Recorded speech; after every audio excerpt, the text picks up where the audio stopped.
Hi friends, welcomes to பவிஸ் பண்ட்ரி. பசங்களுக்கு school start ஆகிடுச்சு அப்படின்னாவே நமக்கு ஈவினிங் வந்தால் என்ன ஸ்நாக்ஸ் ரெசிபி கொடுக்குறது அப்படின்னு ரொம்ப பெரிய டாஸ்க்காக இருக்குங்க. ஸோ வந்தால் ஹெல்த்தியாக இருக்கணும், கொஞ்சம் ஒரு டிஃப்ரெண்ட்டாக இருக்கணும் அப்படின்றதுக்காக இந்த மாதிரி ஒரு டிஷ்ஷை ட்ரை பண்ணுங்கள். நிஜமாகவே செம சூப்பராக இருக்கும். வாங்க வீடியோக்குள்ள போல எப்படி சிம்பிளான மெத்தடில் ஒரு ஸ்நாக் ரெசிபி செய்கிறதுன்றதை பார்ப்போம். செய்ய தேவையான பொருட்கள்: கேரட் துருவுனது ஒன்று பெருசாக, 100 கிராம் உருளைக்கிழங்கு, 4 பச்சை மிளகா, பன்னீர் ஒரு 50 கிராம், கொத்தமல்லி, மீடியம் சைஸ் பெரிய வெங்காயம் ஒரு 2, கொஞ்சமாக எள். பன்னீர் ஆப்ஷனல் தான், உங்களுக்கு வேணும்னா நீங்கள் சேர்த்துக்கலாம், இல்லைன்னா நீங்கள் அவாய்ட் பண்ணிக்கலாம். இது ஆக்சுவலாக வீட்டிலே செஞ்ச பன்னீர்ன்றதுனால நான் இதை ஆட் பண்ணியிருக்கிறேன். ஒரு பேன் வச்சுக்கலாம். பேன் காஞ்சதும் நான் 2 குழிக்கரண்டி எண்ணெய் சேர்க்குறேன். உங்களுக்கு எண்ணெய் எவ்வளோ தேவைப்படுதோ அந்தளவுக்கு சேர்த்துக்கிட்டா போதும். எண்ணெய் காஞ்சதும் கொஞ்சமாக கடுகு, இப்போது 1/4 ஸ்பூன் சீரகம், 1 டீஸ்பூன் எள். நீங்கள் கருப்பு எள்ளுனாலும் யூஸ் பண்ணிக்கலாம், வெள்ளை எள் வேணுனாலும் யூஸ் பண்ணிக்கலாம், அது உங்களோட ஆப்ஷன். நல்லா கொஞ்சம் லேசாக பொரிஞ்சால் போதும், ரொம்ப பொரிஞ்சிடக்கூடாதுங்க, அப்புறம் தீஞ்ச மாதிரி ஸ்மெல் அடிச்சிரும். இப்போது பொடியான இருக்குன்னு 4 பச்சை மிளகா,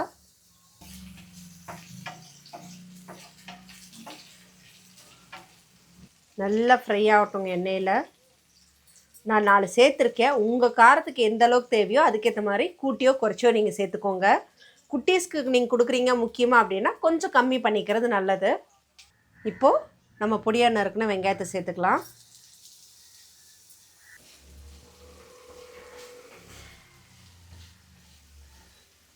உங்கள்கிட்ட சின்ன வெங்காயம்னா நீங்கள் சின்ன வெங்காயமும் சேர்த்துக்கலாம். நல்லா வெங்காயம் வதங்கட்டும். வெங்காயம் நல்லா இந்த அளவுக்கு வதங்கினா போதுங்க. நான் அப்படியே பச்சையாக யூஸ் பண்ணோம் டேஸ்ட் நல்லா இருக்காது ஒரு மாதிரி சாப்பிட்றதுக்கு, அதனால தான் நம்ம இதை வறுத்துக்கிறோம். இப்போ இது கூட கட் பண்ணி வச்சுருந்த உருளைக்கிழங்கு,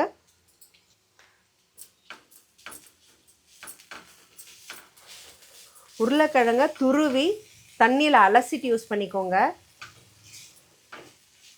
இந்த ஸ்டஃபிங் நீங்கள் ரெடி பண்ணி வச்சிட்டிங்கன்னா பசங்க எப்போ கேட்டாலும் சாப்பிட்றதுக்கு அப்படின்னும் போது நீங்கள் சடனாக மாவு மட்டும் பிணைஞ்சு நீங்கள் அப்படியே செஞ்சு கொடுத்துடலாம். ஒரு 2 to 3 டேஸ் வரைக்கும் நீங்கள் வச்சுக்க முடியும் ஃப்ரிட்ஜில். ஏன்னா டெய்லி உட்காந்து கேரட் துருவி வெங்காயத்தை கட் பண்ணி நம்மளால் செய்ய முடியாது இல்லையா. ஸோ ஒரு 2 to 3 டேஸ் வரைக்கும் அப்படின்னா நீங்கள் இதை லஞ்சுக்கோ, ஈவினிங் ஸ்நாக்ஸ்க்கோ, பிரேக்ஃபாஸ்ட்டுக்கோ, டின்னருக்கு எப்படி வேணாலும் நீங்கள் எடுத்துக்கலாம். இதை ஒரு 5 to 10 மினிட்ஸ் அப்படியே சும்மா நல்லா ஃப்ரை பண்ணிக்கோங்க. மூடி போட்டு இது இப்போதைக்கு மூட வேண்டாம். மீடியம் ஃப்ளேம்லேயே வச்சுக்கோங்க. ஹை ஃப்ளேம் வச்சுன்னா சட்டுன்னு அடி பிடிச்சிடும். இப்போது நம்ம துருவி வச்சுருந்த கேரட் ஆட் பண்ணிக்கலாம்.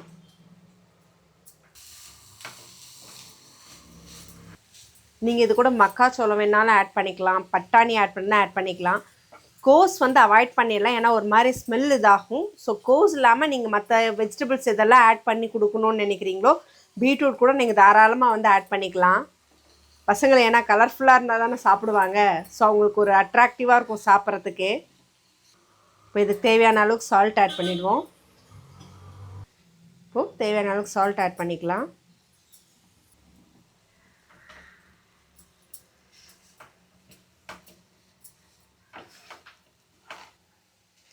கால் ஸ்பூன் மஞ்சத்தூள் மட்டும் ஆட் பண்ணிப்போம்.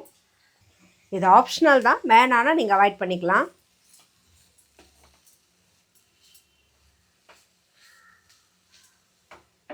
இப்போது மூடி வச்சிடலாம்.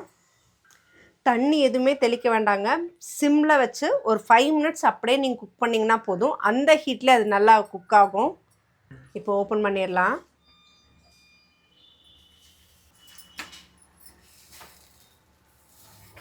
நீங்கள் தண்ணி எதுவுமே ஆட் பண்ண வேண்டாங்க. உருளைக்கிழங்குல இருக்க அந்த தண்ணியோட இதுவே போதும். அதுலேயே இது நல்லா வெந்துடும். இப்போ இது கூட நான் எடுத்து வச்சுருக்கிற பன்னீர் ஆட் பண்ணிக்கிறேன். பன்னீர் ஆப்ஷனல் தான், பட் வீட்டில் நான் ஆல்ரெடி பன்னீர் ரெடி பண்ணி வச்சுருந்ததுனால நான் ஆட் பண்ணியிருக்கிறேன். ஆனால் குட்டீஸ்க்கு அப்படியே கொடுக்குறது, இந்த மாதிரி கொடுக்கும்போது அவங்களுக்கு இன்னும் கொஞ்சம் சாப்பிட்றதுக்கு ஒரு இன்ட்ரெஸ்ட் நல்லாயிருக்கும், டேஸ்ட் பிடிக்கும் இல்லைங்களா, அதுக்காக தான். ரொம்ப பெரட்ட வேண்டாம், ஏன்னா பன்னீர் போட்டிருக்கனால ரொம்ப பெரட்டணுன்னு ஒரு மாதிரி ஆகிடும். ஸோ 2 மினிட்ஸ் மட்டும் இருக்கட்டும். அது ஏன்னா பன்னீர் லைட்டாக குக் ஆனால் போதும், ரொம்ப வந்து குக் பண்ண தேவையில்லை. ஏன்னா நம்ம மறுபடியும் இதை வந்து ஸ்டீம் குக் பண்ணுவோம். ஸோ அதனால் லைட்டாக மட்டும் இது பண்ணால் போதும். ஸோ மூடியெல்லாம் வைக்க வேண்டாம், அப்படியே இருக்கட்டும். இப்போது நம்ம கட் பண்ணி வச்சுருக்க கொத்தமல்லி சேர்த்து இறக்கிடலாம், அவ்வளோதாங்க. நீங்கள் இது கூட வந்து ஆட் பண்ணுறதா இருந்தால் பாலக்கீரை வேணால் ஆட் பண்ணிக்கலாம், முருங்கைக்கீரை. ஏன்னா பசங்களுக்கு கீரை அப்படியே கொடுத்தா சாப்பிட மாட்டாங்கன்னும் போது நீங்கள் இந்த மாதிரி செஞ்சு கொடுத்தீங்கன்னாவே அவங்களுக்கு வந்து நியூட்ரிஷியஸாக கொடுத்த மாதிரி இருக்கும், நமக்கும் ஒரு ஹாப்பியாக இருக்குங்க. ஸோ ஸ்டவ் ஆஃப் பண்ணிவிடுங்க, இது நல்லா ஆறட்டும். அதுக்குள்ளே நம்ம வந்து இதுக்கான வந்து பேட்டர் ரெடி பண்ணிடலாம். மாவு வந்து பிணைய ஆரம்பிச்சிடலாம். நான் 2 கப்பு கோதுமை மாவு எடுத்திருக்கேன். கொஞ்சமாக சீரகம், கொஞ்சமாக எள்ளு சேர்த்துக்கலாம். ஆப்ஷனல் தாங்க, வேண்டான்னா நீங்கள் அவாய்ட் பண்ணிக்கலாம். மாவுக்கு தேவையான அளவுக்கு சால்ட்டு. இப்போ இதனால் சப்பாத்தி மாவு பதத்துக்கு பிசைஞ்சிடலாம். ஃபஸ்ட் நல்லா கலக்கி விட்டுடுவோம், அப்போ தான் வந்து சால்ட் எல்லாத்துலேயும் வந்து மிக்ஸ் ஆகும். கொஞ்சம் கொஞ்சமாக தண்ணி தெளித்து நல்லா சப்பாத்தி மாவு பதத்துக்கு பிசைஞ்சிக்கோங்க சாஃப்டாக.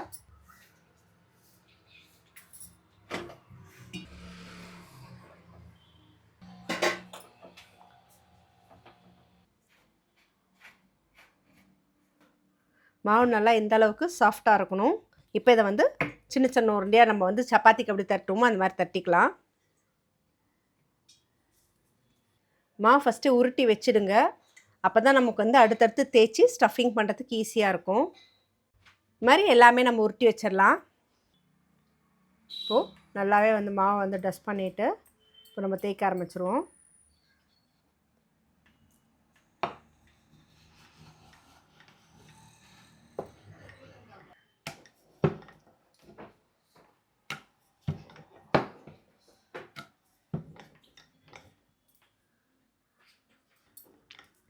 எட்ஜஸ் எல்லாமே நல்லா ஈவனாக இருக்கிற மாதிரி தின்னாகவே தேய்ச்சிக்கோங்க, திக்காக தேய்க்க வேண்டாம். ஏன்னா எவ்வளோக்கெல்லாம் கொஞ்சம் தின்னாக தேய்க்கிறோமோ அப்போ தான் நல்லா வெந்து வரும், சாப்பிட்றப்போ கொஞ்சம் நல்லாவே கிறிஸ்பியாகவும் இருக்கும். இப்போது நம்ம செஞ்சு வச்சுருந்ததை ஸ்டஃபிங் அதில் வெந்து வைக்குவோம்.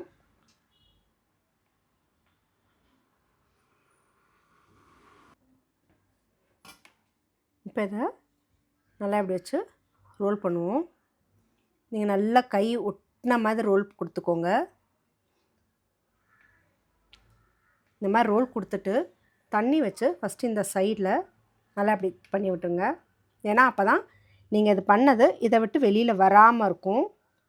நல்லா இந்த அளவுக்கு மடித்து விட்டுக்கோங்க, அப்போ தான் வந்து சைடில் வந்து லீக் ஆகாமல் இருக்கும். அதே மாதிரி இந்த பக்கமும் பண்ணிக்கலாம்.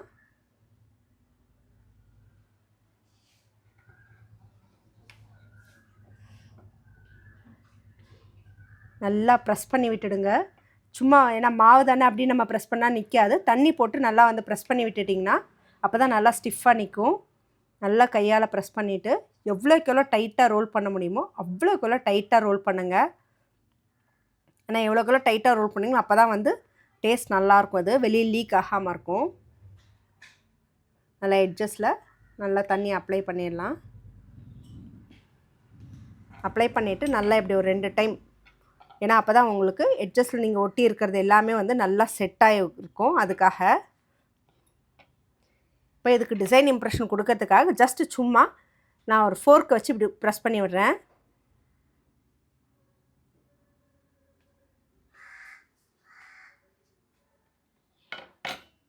இதை எடுத்து அப்படியே வச்சிடலாம். நீங்கள் வேணால் ஆப்போசிட் சைட்லேயும் பண்ணுறதா இருந்தாலும் நீங்கள் ஜஸ்ட்டு ஆப்போசிட் சைட்லேயும் நீங்கள் பண்ணிக்கலாம், அது உங்களோட ஆப்ஷன் தான். இதே மாதிரி எடுத்து வச்சுருக்க எல்லாத்துக்குமே இந்த மாதிரி செஞ்சுக்கலாம். ஏன்னா ஃப்ரை பண்ணும்போது பார்க்குறதுக்கு செம சூப்பராக இருக்குங்க.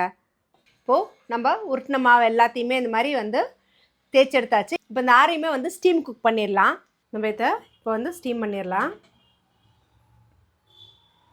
உங்கள்கிட்ட ஸ்டீமிங் பிளேட் இருந்துச்சுன்னா நீங்கள் அதிலேயும் வச்சுக்கலாம், இல்லை இட்லி பாத்திரத்தில் இந்த மாதிரி கூட வச்சு கூட எடுத்துக்கலாம், அது உங்களோட ஆப்ஷன் தான்.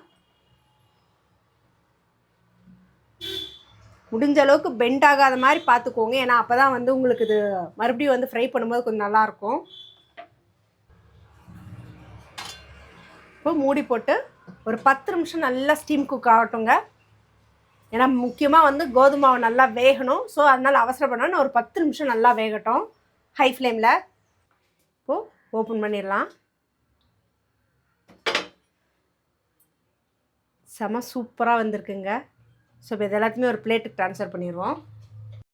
இப்போது ஸ்டஃபிங் பண்ண அதே பேனில் கொஞ்சம் எண்ணெய் சேர்த்துக்கலாம். ஏன்னா நம்ம வந்து இப்போ அதில் வந்து ஜஸ்ட் ஒரு ஷாலோ ஃப்ரை மாதிரி பண்ண போகிறோம்.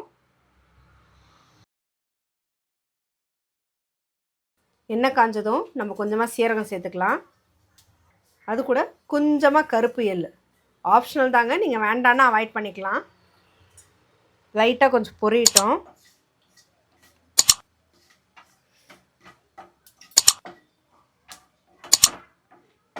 ரொம்பவும் பொரிஞ்சிடக்கூடாது.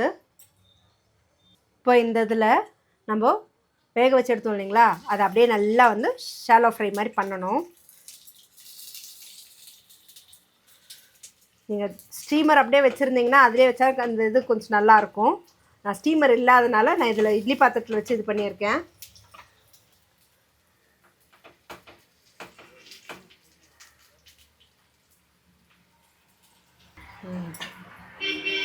இதை அப்படியே என்ன பண்ணுங்கள், கொஞ்சம் நேரம் நல்லா வந்து கோல்டன் ப்ரௌன் ஆகிற வரைக்கும் நல்லா குக் ஆகட்டும்.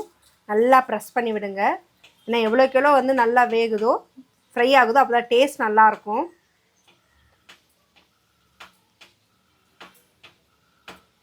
இப்போது அப்படியே அந்த பக்கம் திருப்பிக்கலாம். நீங்கள் வந்து சிம்மில் வச்சு செய்யுங்க. ஃபுல் ஃப்ளேம் எடுத்திங்கன்னா தீஞ்சிரும். 2 பக்கமும் நல்லா ப்ரௌன் ஆகட்டும், கோல்டன் ப்ரௌன் ஆகட்டும்.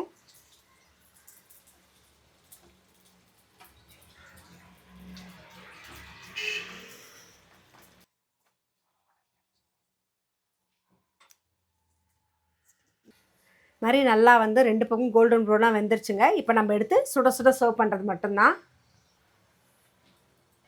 பார்க்கறதுக்கே செமையாக இருக்குது. நான் சொல்லிக் கொடுத்த இந்த மெத்தடில் ட்ரை பண்ணி பார்த்துட்டு உங்களோட கமெண்ட் பாக்ஸில் கொடுங்க. இந்த மாதிரி இன்ட்ரெஸ்டிங்கான அப்டேட்ஸ்க்கு என்னோட சேனலை சப்ஸ்கிரைப் பண்ணிக்கோங்க. பக்கத்தில் இருக்க பெல் ஐக்கானை கிளிக் பண்ணிக்கோங்க, நோட்டிஃபிகேஷன் மிஸ் பண்ணாமல் இருக்கிறதுக்கு.